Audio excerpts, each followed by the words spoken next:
Hey, it's Jan with Purdue Extension, Floyd County, and we are ready to do our first weekly update on how our potatoes are doing.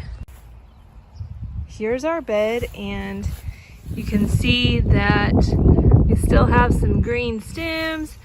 Here, this one has some new growth right here, so we'll be watching that one to see how it's gonna grow.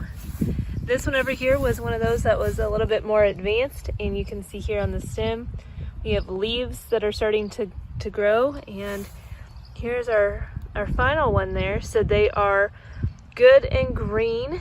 Want to make sure we get any rogue weeds out of there just so there's no competition. And because it's been so hot, it's time to water. Now, on anything that you water, you really want to water early in the morning. Unfortunately, I couldn't get out here early of a morning, so I'm out here when it's 90 degrees. Not the best time to water, so when I water these potatoes, I'm gonna water kind of to the sides of them, so I'm not getting any water on the foliage. Want to make sure whenever we're watering, whether it's potatoes, tomatoes, flowers, whatever, that we're watering early in the morning, and we're really aiming for the base of that plant and getting the least amount of water possible on those leaves so that we don't spread any disease or cause any other issues. You can see we're just going to kind of go around gently on the potatoes just to make sure I don't get anything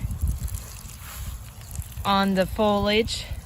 Even though I'm sure in this heat it would dry out, it may still cause some problems, so we want to make sure not to really get any water on those new leaves that we have, because we want them to grow nice and big so they can photosynthesize, which means make food for the plant.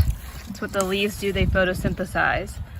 So we want to make sure we have plenty of leaves to photosynthesize and take in tons of sunshine and make sugars for the plant.